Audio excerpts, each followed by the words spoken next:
नमस्कार दोस्तों, स्वागत है आप सभी का अपना प्यारा सा यूट्यूब चैनल सफलता एजुकेशन अड्डा में। डियर फ्रेंड्स, आज की इस क्लास में हम आपके लिए फिर से टॉप 50 प्रश्न लेकर नहीं आए हैं, क्योंकि ये आपकी वीडियो काफ़ी इंपॉर्टेंट है। आप इस वीडियो को ज़रूर देखिएगा, क्योंकि इसमें जितने भी प्रश्न हैं आपके सारे important mix question, selective questions हैं। तो एक बार वीडियो को जरूर देखिएगा, क्योंकि जितने भी क्वेश्चंस आपने 29 क्लासेस देखे हैं उन सभी का ये जितने भी क्वेश्चंस आपको मैंने अभी तक पढ़ाए सारे का मिक्स क्वेश्चंस है और टॉपिक वाइज क्वेश्चंस हैं। तो आपको देखने में काफ़ी मज़ा आएगा, इसलिए एक बार वीडियो को जरूर देखिएगा। तो सबसे पहले हम यहाँ पर बात करने वाले हैं किसकी, भारत में यूरोपीय कंपनी का आगमन। देखिए, भारत में यूरोपीय कंपनियों के आगमन के बारे में बात करें तो देखिए, यूरोपीय लोगों का जो आगमन हुआ था वो 25वीं शताब्दी से शुरू हुआ था और भारत उस समय समृद्धशाली देश था, जिसके कारण यूरोपी भारत की तरफ से अधिक आकर्षित हुए और यूरोपी नाविकों के द्वारा समुद्र के रास्ते भारत आए थे। आगे अगर हम बात करते हैं यहाँ पर कुछ क्वेश्चंस जो आपका भारत में यूरोपीय कंपनी से संबंधित प्रश्न है। जैसे कि फर्स्ट आपका जो प्रश्न है वो क्या है, देखिए फर्स्ट नंबर आपका प्रश्न कह रहा है, केप ऑफ गुड होप के रास्ते भारत तक के समुद्री मार्ग किसने खोजे थे? आपको बताना है वास्को डी गामा ने। वास्को डी गामा भारत में सबसे पहले किस बंदरगाह पर उतरे थे? तो कालीकट पर। भारत में आने वाले पहला पुर्तगाली वायसराय कौन था? आपको बताना है द अल्मेडा था, जो फ्रांसिस्को का था। पुर्तगालियों ने अपनी पहली फैक्ट्री कहाँ पर खोली थी? तो कोचीन पर खोली थी। भारत में डचों का प्रारंभिक उपनिवेश कहाँ था? तो मछलीपट्टनम था। भारत में सत्ता का वास्तविक नींव रखने वाला पुर्तगाली कौन था? अल्बुर्क था। आगे बढ़ते हैं नेक्स्ट पर। नेक्स्ट है आपका, भारत में सबसे पहला छापा खाना किसने स्थापित किया था? तो देखिए, सबसे पहले छापा खाना की बात करें तो पुर्तगालियों ने। भारत में सबसे पहले आने वाला, सबसे बाद जाने वाला, दोनों पूछा गया है आपका, आने वाला भी और सबसे बाद जाने वाला भी कौन था? तो पुर्तगाली थे। फ्रेंच ईस्ट इंडिया कंपनी का गठन कब हुआ था? देखिए, फ्रेंच ईस्ट इंडिया का जो गठन हुआ था वो 1664 में हुआ था। कब हुआ था? 1664, यानी कि 1664 में। भारत में आलू व तंबाकू की फसल की शुरुआत किसने की थी? देखिए, आलू और तंबाकू की जो शुरुआत की थी वो पुर्तगालियों ने की थी। अंग्रेजों द्वारा स्थापित पहला व्यापारिक केंद्र कौन था? देखिए, अंग्रेजों द्वारा जो पहला व्यापारिक केंद्र था वो सूरत था। अंग्रेजों द्वारा कलकत्ता में किस दुर्ग का निर्माण किया गया था? फोर्ट विलियम का। 1761 में अंग्रेजों ने पंडिचेरी, ठीक है, पंडिचेरी को किससे छीन लिया था? तो आपको बता, हम बात कर रहे हैं सिख धर्म, ठीक है। सिख धर्म की अगर बात हो रही है तो देखिए, सिख धर्म में क्वेश्चन आपका किस टाइप का पूछा जा सकता है? देखिए, सबसे पहले हम सिख धर्म पे बात करेंगे कि इसकी स्थापना, यानी कि सिख धर्म की स्थापना 15वीं सदी में हुई थी, जिसके पहले गुरु नानक देव को माना जाता था। सिख धर्म पंजाब के इतिहास से संबंधित है। देखिए, सिख धर्म से क्वेश्चन किस टाइप के बन सकते हैं आपसे? सिख धर्म की स्थापना गुरु नानक देव ने की थी। लंगर की शुरुआत, देखिए लंगर जो आपने देखा होगा, गुरुद्वारा में लंगर खिलाया जाता है, या बहुत सारे जगह लंगर चलते हैं, तो उसकी जो शुरुआत हुई थी वो गुरु नानक देव के, ठीक है, गुरु नानक देव ने ही किया था। गुरु नानक देव की मृत्यु कहाँ पर हुई थी? तो आपको बताना है करतारपुर में। गुरुमुखी लिपि का आरंभ किसने किया था? गुरु अंगद ने किया था। अकबर ने किसको 500 बीघा जमीन दान में दे दिया था? तो गुरु रामदास ने दान दिया था। आगे बढ़ते हैं,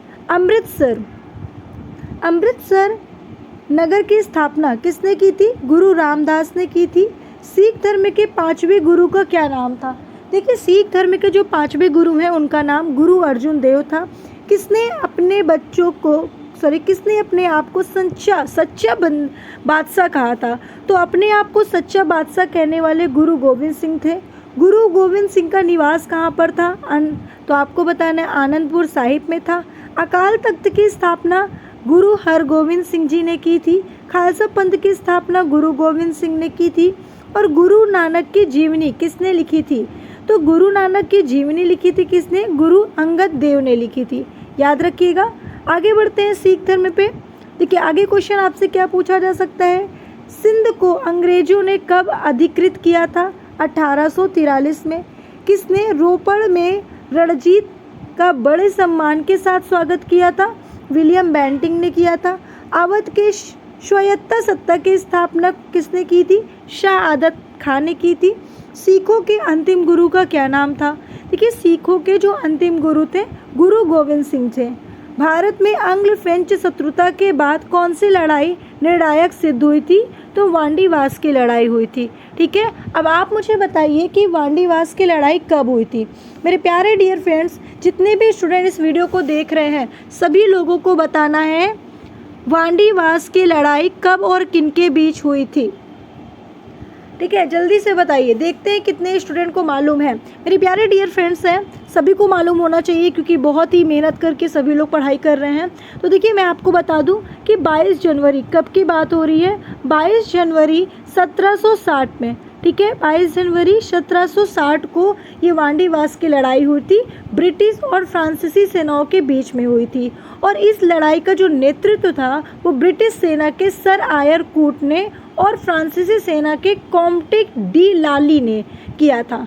ठीक है, और यह तीसरे कर्नाटक युद्ध का एक निर्णायक युद्ध था जिसमें फ्रांसीसी सेना को बुरी तरीके से हराया गया और भारत में ब्रिटिश सर्वोच्चता का मार्ग प्रस्तुत हो गया था। ठीक है, तो याद रखिएगा, बहुत ही इम्पोर्टेंट है जो मैंने आपको बताया है। आगे बढ़ते हैं। आगे हम बात करेंगे यहाँ पर किसके बारे में? तो आपको बताना है भारत में गवर्नर जनरल।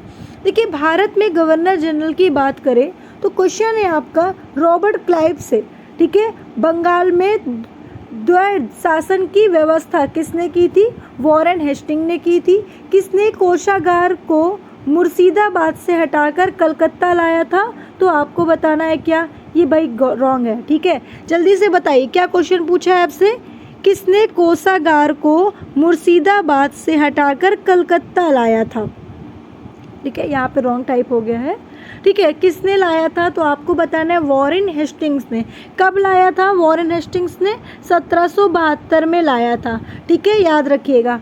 बनारस में संस्कृति विश्वविद्यालय की स्थापना जोनाथन डक्कन ने की थी। ठीक है, भारत का पहला समाचार पत्र कौन था? बंगाल गजट।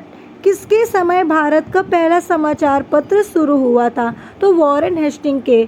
ठीक है, समय में किस अंग्रेज गवर्नर जनरल के ऊपर सबसे पहले महाभियोग लगाया गया था? Warren Hasting. ओके, आगे बढ़ते हैं। आगे हम बात करेंगे किसके बारे में भाई? रॉबर्ट क्लाइव के बारे में ही बात करेंगे। बंगाल में ये हो गया है क्या? रिपीटेड आ गया है शायद। हाँ, 2 पेज आ गया है, चलिए कोई बात नहीं। अब हम आगे बात करेंगे किसके बारे में? कॉर्नवालिस के बारे में। भारत में नागरिक सेवा का जनक कॉर्नवालिस है। बंगाल में स्थायी बंदोबस्त प्रणाली की स्थापना भी कॉर्नवालिस ने ही किया था। ठीक है, ये दिल्ली पुलिस 2010 के पूछे गए प्रश्न हैं, याद रखिएगा। आगे बढ़े, आगे किसके बारे में बात करना है मैम? तो बता दीजिए, वेलेज़ली। ठीक है, सहायक संधि की शुरुआत किसने की थी? वेलेज़ली ने की थी। कलकत्ता में फोर्ट विलियम की स्थापना किसने की थी? वेलेज़ली ने की थी। अब आपको बताना है कलकत्ता में फोर्ट विलियम की स्थापना कब हुई थी?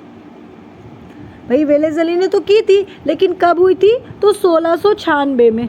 कब क्या हुई थी भाई? 1696 को याद रखेंगे। 1696 में हुई थी, ब्रिटिश ईस्ट इंडिया कंपनी द्वारा बनाई गई थी और ये इंग्लैंड के राजा विलियम तृतीय के सम्मान में बनाया गया था और कलकत्ता में ब्रिटिश शासन का एक प्रमाण भी है। ठीक है, किसने स्वयं को बंगाल का शेर कहा था? वेलेज़ली ने। अब हम बात करेंगे विलियम बेंटिंग। भारत का पहला गवर्नर जनरल विलियम बेंटिंग है। 1829 ईस्वी में सती प्रथा का आंदोलन किसने चलाया था? मेरे प्यारे डियर फ्रेंड्स, सती प्रथा से संबंधित प्रश्न जितने भी हैं, सारे प्रश्न का आंसर आपको देना है। ठीक है, जितने भी हैं, मैं आपको एक एक प्रश्न बताऊंगी, इसके लिए आप परेशान मत होइए। देखिए, सबसे पहले आपसे क्वेश्चन क्या पूछा जाएगा?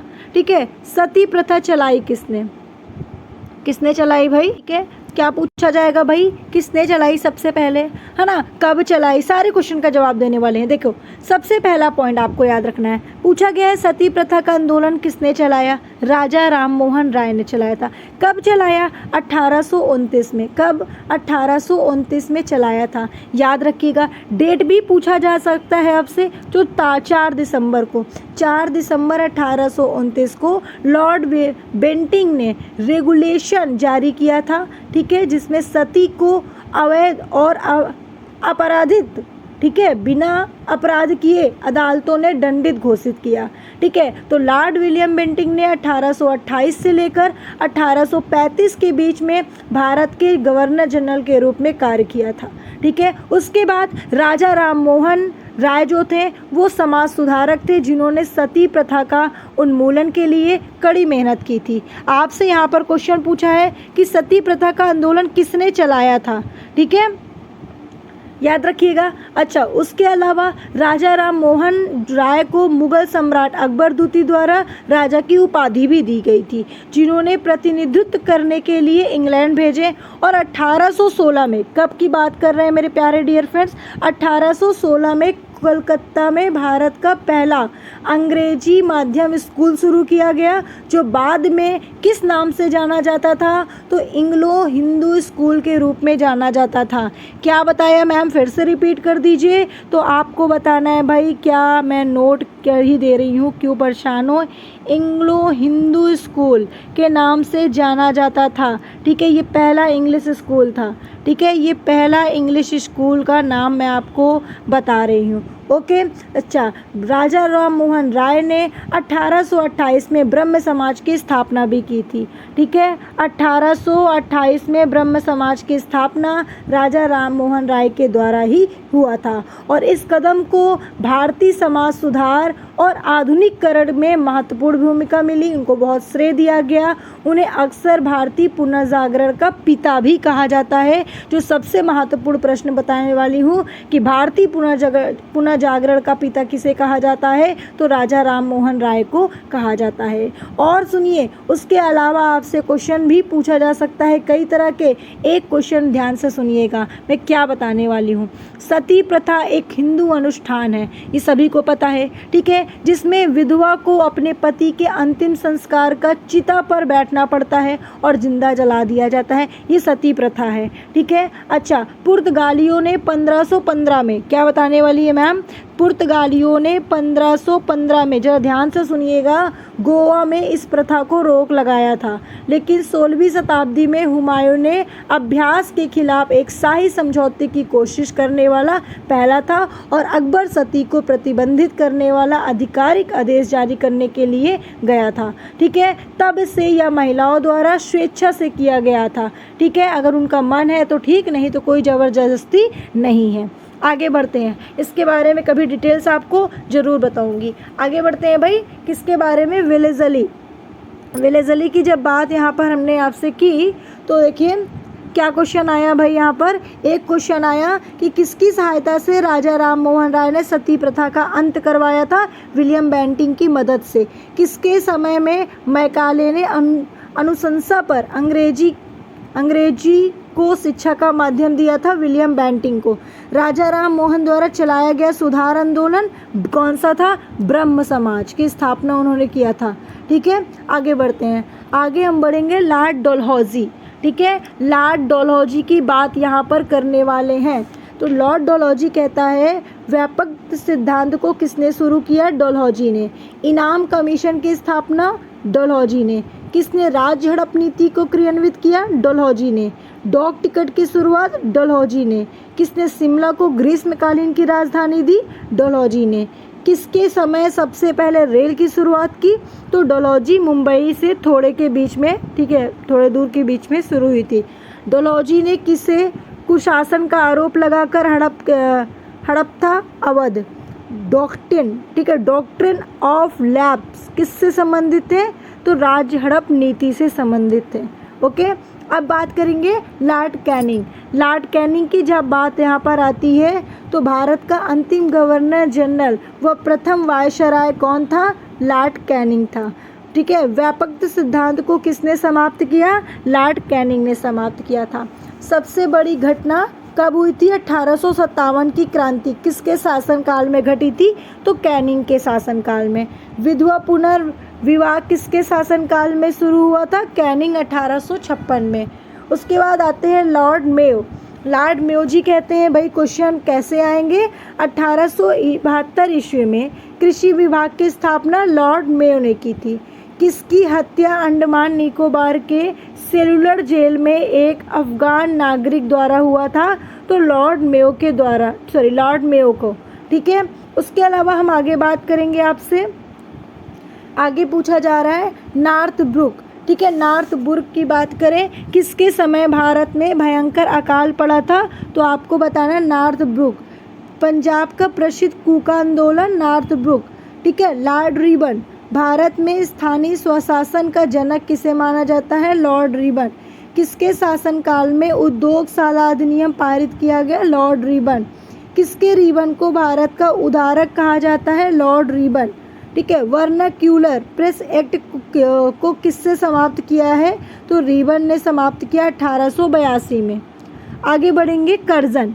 ठीक है, कर्जन से क्वेश्चन कैसे आते हैं आपको बताएं। बंगाल में बंटवारे का संबंध किस वायसराय से था, कर्जन से। भारतीय पुरातत्व विभाग की स्थापना कर्जन ने। स्वदेशी आंदोलन किसके समय हुआ था, कर्जन के समय में। बंगाल विभाजन की घोषणा कब की गई थी, तो भाई 1905 में की गई थी। कलकत्ता में विक्टोरिया मेमोरियल का निर्माण किसके समय में हुआ था। नेक्स्ट पे आते हैं लॉर्ड डफरिन। ठीक है, लॉर्ड डफरिन की अगर हम बात करते हैं तो भारतीय राष्ट्रीय कांग्रेस की स्थापना किसके शासनकाल में हुआ था, डफरिन के शासनकाल में हुआ था। भारतीय राष्ट्रीय कांग्रेस की स्थापना कब हुई थी, 1885 में हुई थी। कांग्रेस के संस्थापक कौन है, A.O. ह्यूम जो थे वो भारतीय राष्ट्रीय कांग्रेस के संस्थापक थे। नेक्स्ट हम बात करेंगे लॉर्ड मिंटो। सूरत में कांग्रेस का विभाजन किसके समय व कब हुआ था। देखो मिंटो में किसके समय हुआ था, तो मिंटो के समय, और कब हुआ था, 1907 ईस्वी में हुआ था। मुस्लिम लीग की स्थापना कब हुई थी, 1906 ईस्वी में हुई थी। मुसलमानों के लिए अलग से निर्वाचन आयोग व्यवस्था किसके द्वारा की गई थी, तो आपको बताना है मार्लो मिंटो सुधार अधिनियम के द्वारा, ठीक है, किया गया था। याद रखिएगा कब हुआ था, 1909 में हुआ था। पंजाब केसरी का नाम से किसे जाना जाता है, तो भाई लाला लाजपत राय को हम पंजाब केसरी के नाम से जानते हैं। आगे बढ़ते हैं, नेक्स्ट है लॉर्ड हार्डिंग। लॉर्ड हार्डिंग की अगर हम बात करें यहाँ पर, तो दिल्ली में भव्य दरबार का आयोजन कब और किसके समय में हुआ था, तो भाई आपको बताना है क्या, 12 दिसंबर 1911 में हुआ था। भारत में बंगाल विभाजन की घोषणा 1911 में हुआ था। भारत में कलकत्ता की राजधानी दिल्ली कब स्थानांतरित हुई थी, 1912 में हुआ था। प्रथम विश्व युद्ध किसके समय में हुआ था, तो हार्डिंग के समय हुआ था, 12 दिसंबर 1914 को हुआ था। आगे बात करते हैं लॉर्ड जेम्स फोर्ट। ठीक है, लॉर्ड जेम्स फोर्ट से संबंधित अगर हम बात करें तो रॉलेट एक्ट किसके समय पारित हुआ था, जेम्स फोर्ट 1919 में। ठीक है, सिलेंडर आयोग की स्थापना 1917 में हुआ था। जलियांवाला बाग हत्याकांड कब हुआ था, 13 अप्रैल 1913 ईस्वी में। कहाँ पर हुआ था, तो आपको बताना है अमृतसर में हुआ था। जलियांवाला बाग कांड में लोग चीज के विरोध में एकत्र करते हुए रॉलेट एक्ट ने, ठीक है, राइट आंसर आपका ये हो जाएगा। खिलाफत आंदोलन किसके शासनकाल में हुआ था, तो लॉर्ड जेम्स फोर्ट के शासनकाल में हुआ था। गदर पार्टी की स्थापना कहाँ पर हुई थी, कनाडा एवं USA में। ठीक है, कनाडा जो गदर पार्टी की स्थापना हुई थी वो कनाडा में हुई थी, याद रखिएगा। किसने किया था,